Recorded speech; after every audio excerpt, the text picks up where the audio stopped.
Sa isang pagdinig sa Senado, ibinunyag ni Baguio City Mayor Benjamin Magalong ang umano'y malawakang katiwalian sa gobyerno mula sa DPWH officials, kontratista at ilang mambabatas na tinawag pa niyang isang parang cottage industry.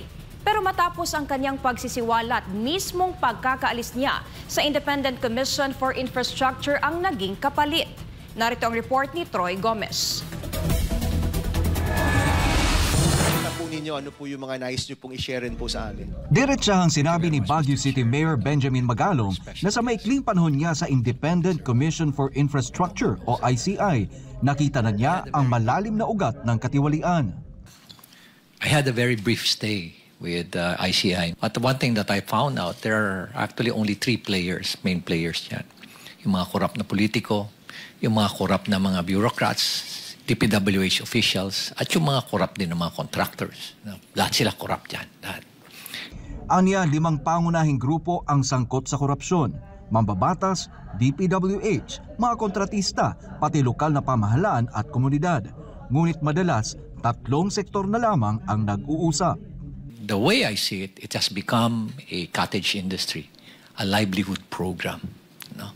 Sa laki ng perang involved. No?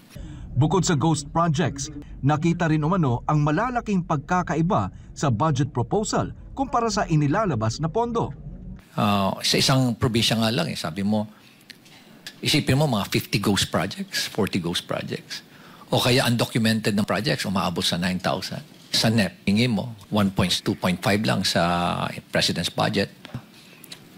Bakit umabot na ng mga 21 billion? Ngunit matapos ang kanyang pagbubunyag, nagulat si Magalong sa isang biglaang press conference kung saan pinabulaanan ang kanyang papel sa ICI. Then suddenly, binabanggit na doon na I'm not an investigator, I'm just an advisor. Sila naman ang gumawa nung designation na yun, advisor investigator. Inis out na ako doon tinanggal na nila lahat. Dagdag pa niya, tila personal na pag-atake ang idinawit sa kanya kaugnay ng umunoy maanumalyang proyekto.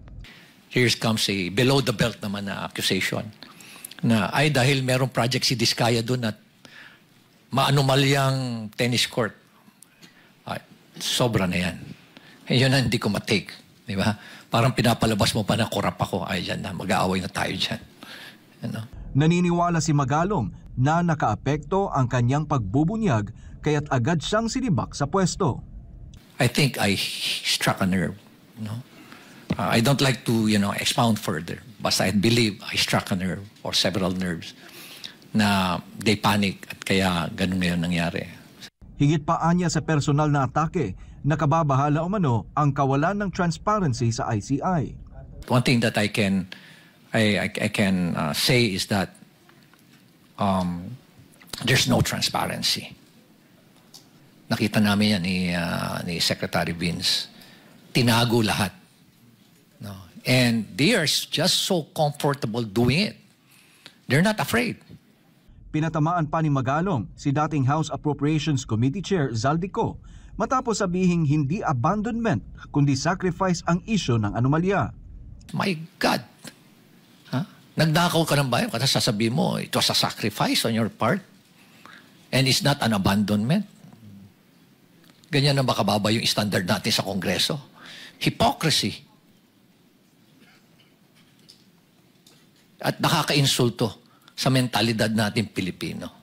Sa kabila ng kanyang pagkakaalis sa ICI, iginiit ni Mayor Magalong na patuloy niyang isusulong ang transparency at accountability mechanisms gaya ng blockchain system. Para sa kanya, malinaw na laganap ang ghost projects at substandard infrastructure na matagal nang pasan ng taong bayan.